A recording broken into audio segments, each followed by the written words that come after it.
તો જાસૂદની રસમાં શું પ્રક્રિયા થતી હતી? એસિડિક વસ્તુ નાખતા હતા તો કલર કયો થતો તો ગુલાબી. એને આપણે એવું કહેતા હતા મેજેન્ટા કલર. બરાબર. અને અંદર બેઝ નાખતા હતા કલર કેવો થતો તો લીલો. બરાબર. તો અહીંયા આપણે જો લીંબુ છે એટલે કયું આમાં આવે? એસિડ. જાસૂદનો રસ છે, આ મારું એસિડ. હવે એસિડ ને તમારે જાસૂદના રસમાં નાખવી તો કયો કલર આવે છે તમે જોઈ શકો છો? બરાબર. ચલો જોઈ લો. ફોડતા નહીં. બરાબર. ચાલો હવે આપણે હળદર વિશે આપણે વાત કરી હતી.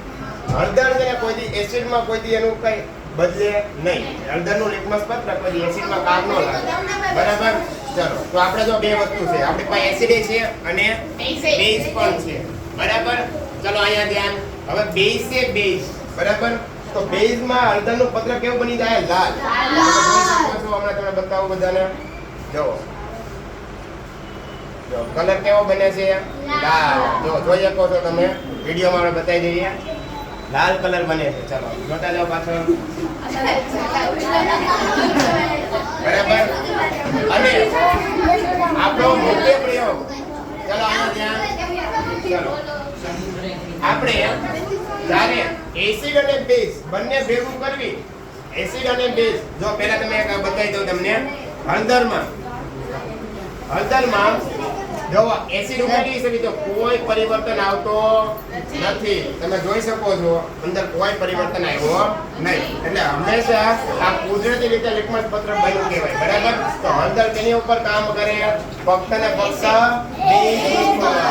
ચાલો હવે આપણે એક પ્રયોગ આપણે જોયો તો એસિડ અને બેઝ નું જ્યારે મિક્સ કરવામાં આવે ત્યારે શું ઉત્પન્ન થાય છે? ક્ષાર. ચલો તો પહેલા મેં શું નાખ્યું? ક્ષાર તરીકે બેકિંગ સોડા. બરાબર. તો આપણે થોડી કસનીમાં બેકિંગ સોડા નાખશું ક્ષાર માટે. બરાબર.